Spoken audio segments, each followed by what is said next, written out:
see what we have in the story basket. The title of this story is The Lonely Scarecrow. It's written by Tim Preston and it's illustrated by Maggie Neen. The Lonely Scarecrow. You know, I guess that would be a lonely job, because his job is to scare everything away from whatever the farmer's growing in his field. And so that's a lonely job. The Lonely Scarecrow. Look at the wind. The wind is blowing his coat and is blowing his scarf and makes him look like a real person. I bet all the animals are scared of him. In the middle of a field, under a sky the color of cornflowers, stood a scarecrow. He had a scary face, but a kindly heart. More than anything, he wished that the animals and birds would be his friends. He looks like he's in a wheat field. But the creatures of the field were afraid of the scarecrow's flapping coat and big black hat. They were afraid of his beady eyes, his crooked nose, and his jagged metal mouth. Oh, I bet they are. Look at that. Ugh. In the spring, the scarecrow watched the animals play at the edge of his field. He watched the birds as they made their nests. He watched the carefree tumblings of the fox cubs and rabbits. He listened to the noisy ducklings by the old pond. And all the time, the animals watched the scary scarecrow. But they never came near. Oh, wow, he's almost being covered by the wheat. Each day, the swaying wheat in the field grew taller. The scarecrow lost sight of the animals.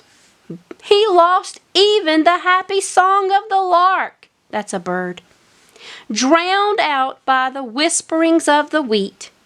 Marooned in his golden sea, the scarecrow lost hope of ever making friends. Well, they're all scared of him. Oh, you can barely see him now. Oh, but here comes the combine to cut the wheat down. Then you'll be able to see him. Then the combine monster came to harvest the wheat. The animals hid from its churning jaws and the ravaged acres of mud and stubble that it left behind. They also hid from the scarecrow, who stood alone, now in the empty field. You know, after the combine goes by and the farmer gets the wheat that he wants, I'm sure he's dropped some pieces along the way for the animals to get. But they're so scared of that scarecrow, they won't come out and get them. From the north came a sly breeze that stole the leaves from the trees and the light from the days. The animals hurried home to their warm burrows and cozy nests. Oh, I can tell it's the end of fall. And the scarecrow felt even lonelier, for he knew that winter was coming.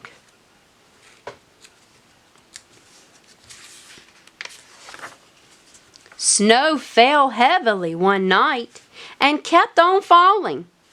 It fell on the bare, still woods and on the silent fields. Slowly it covered the ground where the scarecrow stood.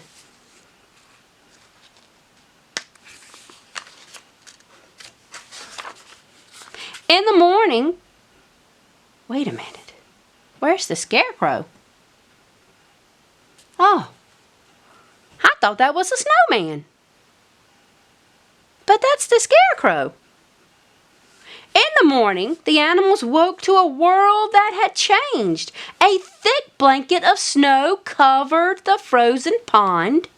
The Scarecrow seemed to have vanished too.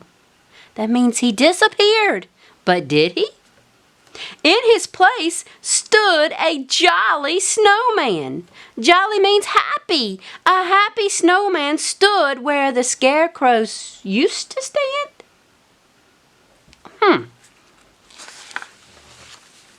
Oh my goodness, look, look, look. The creatures played happily in the field, rolling and tumbling in the snow around the Scarecrow. And the Scarecrow?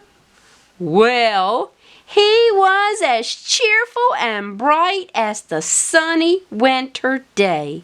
Why is he so happy? Because now, for some reason, all the animals are playing around him, and some of them are even playing on him. Do you know why? It's because they don't think that's the Scarecrow. They think this is a snowman. Although he was happy, the Scarecrow was afraid of what would happen when he lost his snowy coat. Oh, you mean when the snow melts and all the animals can see that you are that scary Scarecrow that they've been afraid to come near? And then they'll go away and you'll be lonely again? Yeah. He was afraid that the animals would shrink from his twisted shape. Most of all, he was afraid he would be alone again. And then the snow began to thaw. That means melt. He's not going to look like a happy snowman when the snow melts.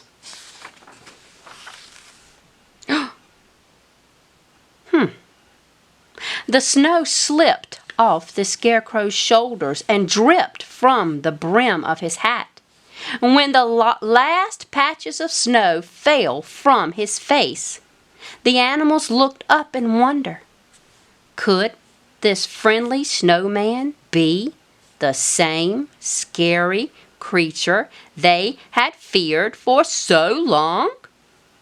As the warmth of the spring stirred the brown earth, the Scarecrow felt the bird peck at his hat, and a mouse nestle in the folds of his coat. And the Scarecrow knew that he would never be lonely again. They just needed a chance to get close to him, to find out he wasn't going to hurt them. He just had a job to do. Now I know at the beginning of this story, yes, he was the lonely Scarecrow, but not at the end. Oh no. At the end of this story, he wasn't very lonely, was he?